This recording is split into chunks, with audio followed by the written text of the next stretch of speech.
Fala, meus amigos, bom dia. Bom dia. Bibinha? Bom dia. Nós estamos aqui em mais um mochilão.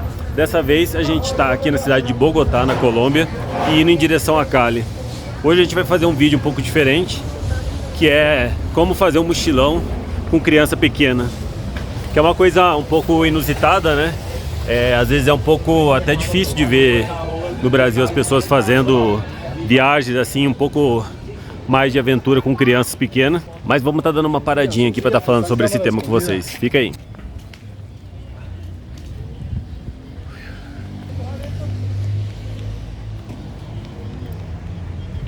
Bom, a primeira coisa que a gente pensou em falar a respeito de fazer um mochilão com criança, a gente tem que voltar um pouco mais no tempo, né?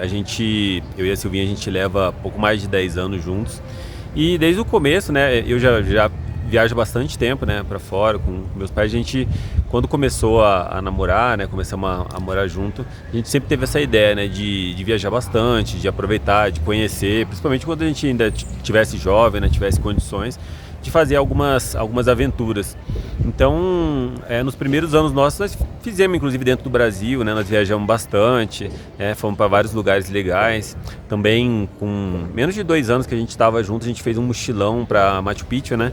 Foi a nossa aventura mais assim, radical, né? Que a gente saiu de Cuiabá andando, fomos para Cáceres, aí fomos de ponto em ponto. Na Bolívia a gente foi em Santa Cruz da Sierra, Cochabamba, La Paz, entramos no Peru, né, ficamos lá no Lago Titicaca.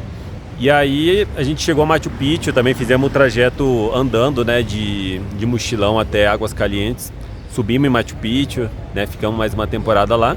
E atravessamos a Floresta Amazônica. A gente já tinha, antes de começar a viagem, a gente já tinha um voo só de volta de Rio Branco, no Acre, para Cuiabá. Então esse foi uma coisa bem legal. Mas aí começou a época de universidade, né? A gente tinha universidade, trabalho, né? Silvinha, pouco tempo depois também passou no concurso público, enfim. E a gente ficou nessa de ficar construindo, trabalhando e estudando, né? Muito tempo, nós dois. Sim, bem corrido, né? Na correria, assim. A gente ficava muito tempo fora de casa. A gente saía às 6 horas da manhã e voltava meia-noite, às vezes até mais tarde, dependendo, porque era tudo muito longe, né? Então a gente teve todo esse período aí, que foi um período que a gente ficou quieto. E a gente sempre teve essa vontade de vamos continuar, né, as viagens, vamos continuar e conhecer os lugares.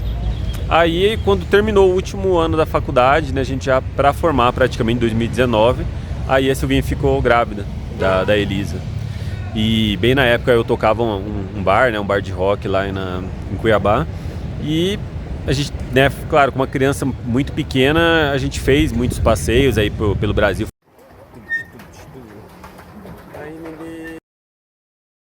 Enfim, aí o que acontece, mas sempre tinha vontade de fazer essas coisas um pouco mais aventurescas, né?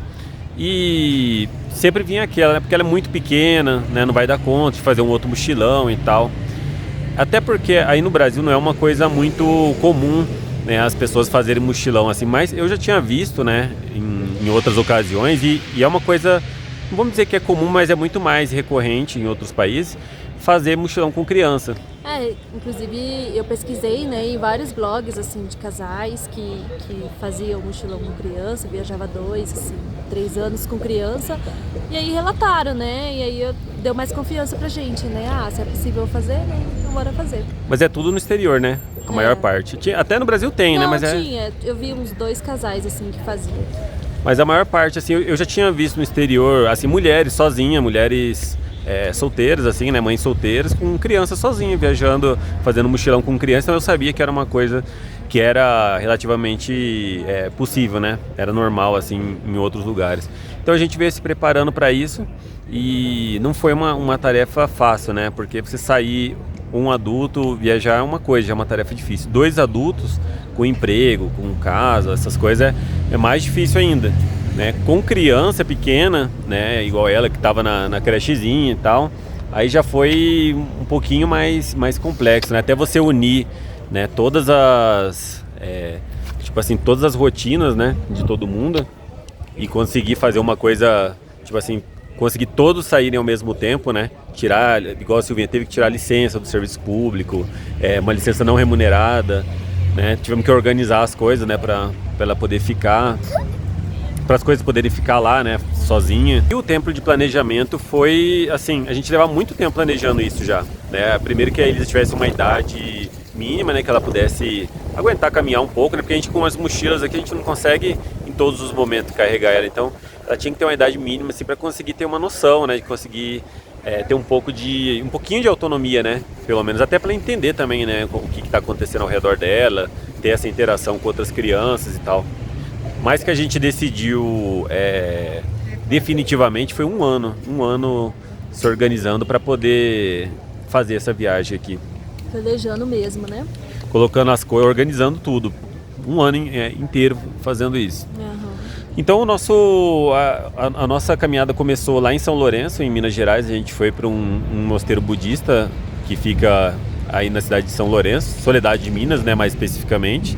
E a gente, até por essa preparação dessa viagem, a gente estava bastante estressado, né, no final já, né, toda hora a gente falava, será que vai dar certo, será que não vai dar certo e tal.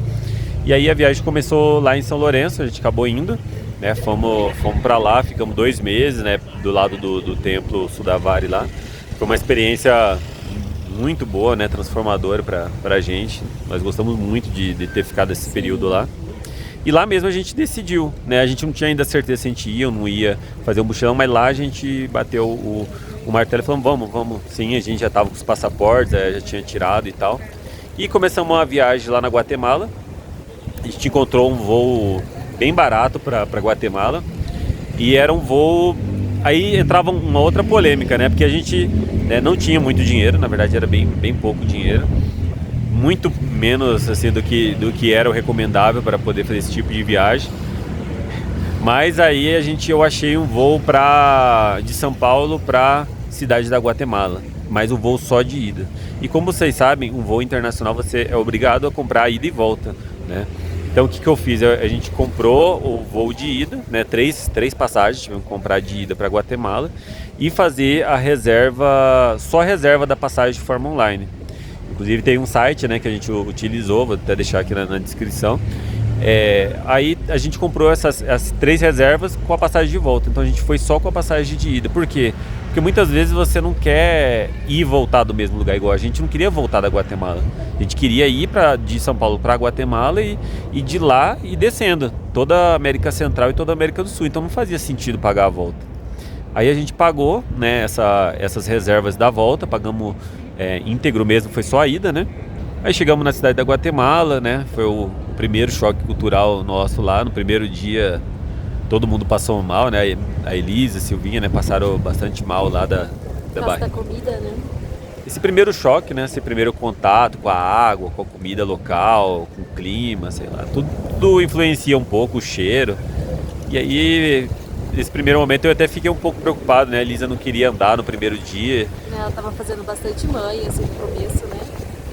Não quero andar, não vou andar, tô cansado. Falei, putz, e agora? Toda hora que tava com saudade, que queria voltar já, né? Falei, cara, ferrou. O que eu mais temia era justamente isso, né? Mas, assim, para nossa surpresa, assim, infelizmente, com o passar do tempo, com o passar das semanas, né? A gente foi para outros lugares da Guatemala, fomos para Antigua, fomos para Lago Atitlán. E nisso a Elisa foi se acostumando, né? Já no final da Guatemala já estava bem adaptada já de poder caminhar, que durou pouco mais de uma semana. Ela já estava bem mais adaptada. E de lá para cá, né, foi tranquilo, né? Tranquilo. Não teve, vamos dizer assim, não teve nada de problema de trazer ela como criança, que se tivesse vindo só nós dois. Acho que... um pouco mais, assim... Claro, a gente tem que tomar mais cuidado e tal, né? Mas é normal, né? Não sair à noite, né? A gente não sai à noite, em lugares que a gente não pode ir, né? Por causa da criança, mas em compensação a gente procura outros lugares pra ela, né? A gente sempre tá levando elas nos parques e tal, pra ela também tá se entretendo, né? E ela gosta bastante. Cada lugar que a gente vai, a gente tenta buscar um tipo de entretenimento para ela, né? Lá no Nicarágua teve o Parque dos Dinossauros, né? Parquinhos, onde a gente vê parquinho, a gente para com ela para poder ela poder se entreter também, ter esse contato com outras crianças, com a outra cultura também, porque o espaço dela fazer essa comunicação com a cultura é nos parquinhos, né? Que é aí que ela conhece outras crianças, né? Ou nas hospedagens onde a gente fica, como agora, por exemplo, tinha várias crianças lá e ela tá todo tempo me perguntando, pai, como que fala isso em espanhol? Como que fala brincar em espanhol? Ah, é rugar. Aí ela vai lá e fala pra menininha, quero rugar contigo, não sei o quê. Então ela vai tendo ela já tá começando a entender muito bem já o espanhol. E... vai ver. Ganhei! Terceiro parquinho em menos de 40 minutos. Viagens longas de ônibus, igual agora a gente vai pegar um ônibus de 18 horas, né? É. Mais ou menos. E aí a gente já vem preparado faz hora com isso, né? A gente tem celular para ela, com jogo, um desenho, tem o material de desenho dela, né? De escola, alguns brinquedos na mochila e a gente compra algumas coisas já para ela ficar entretida no ônibus, né? Porque não é fácil, né, para uma criança ficar tanto tempo dentro do ônibus. Mas a gente tem sorte, que é uma menina que é bem paciente até, né? Sim. Assim, nos momentos, por exemplo, de fronteira, que a gente tá meio tenso, meio nervoso, ela costuma se entreter ali com alguma coisinha, não fica muito, né? A gente já conversa com ela antes, olha, filha, aqui a gente vai precisar de mais atenção, né? Então, né? Tem lugares que são tensos, né? Pra não ficar muito no pé e tal, porque a gente não vai conseguir dar muita atenção pra ela. Então a gente vai explicando tudo o que tá acontecendo pra ela poder estar por dentro, né? E como agir também, né? Mas é isso, o que a gente come, ela come, né? Onde a gente vai, ela vai, onde a gente caminha, ela caminha. Quando a gente vê que ela tá cansada, eu carrego ela no colo, a gente normalmente deixa as mochilas, né? Na hospedagem sai, né, com pouquinha coisa para conhecer. Mas assim, não é uma coisa... É muito raro, sabe, ter que ficar carregando ela muito por aí. Ela se acostumou muito bem, anda bastante. Ela anda, caminha bastante. Não reclama mais, praticamente, né? Então eu não sei, eu acho que essa coisa de buscar entretenimento para ela foi muito, muito legal. Fazer ela também participar, né, das atividades, né, ter atividades para ela também.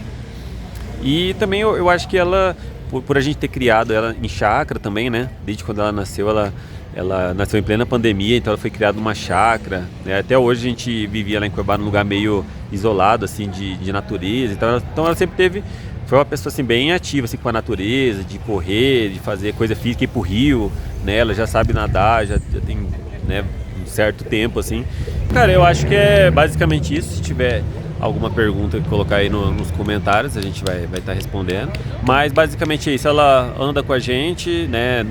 Come o que a gente come, vai onde a gente vai, não tivemos nenhum tipo de impedimento, exceto nessa viagem que ela chegou aqui, que ela acabou vomitando no final, mas não foi por ser criança, né? Todo mundo do ônibus estava num zigue-zague, num chacoalho muito grande, porque a gente subiu a cordilheira aqui, a gente saiu do nível do mar lá de Cartagena para 2.640 metros aqui em Bogotá, então foi muita subida e muita curva, né? Muitas pessoas passaram mal no ônibus, então foi uma coisa normal, né? Que aconteceria com qualquer um, mas por ser criança mesmo, ela ficou um pouco ruim também, né? Do estômago em Nicarágua, né?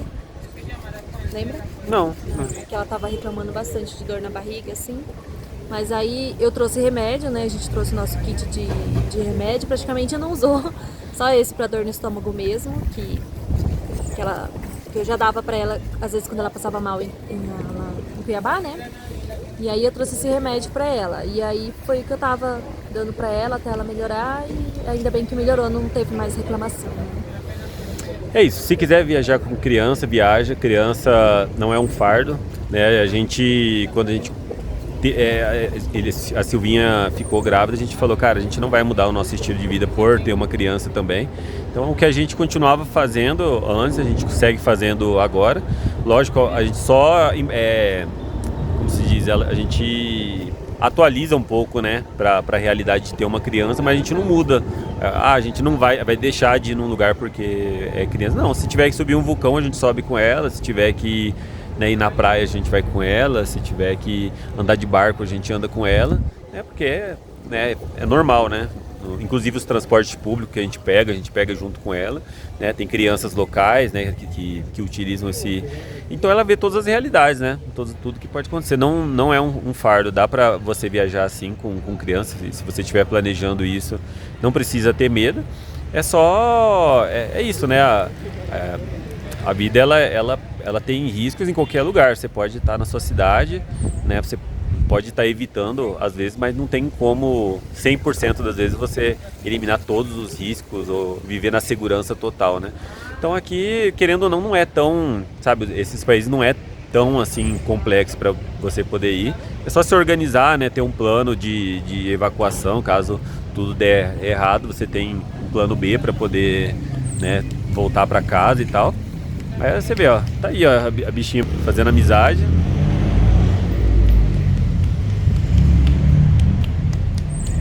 E é isso aí. E nós vamos continuar até chegar lá no Brasil. É isso aí. Acompanha a gente por aí. E se você gostou do vídeo, não se esqueça de curtir o nosso vídeo aí, se inscrever no canal.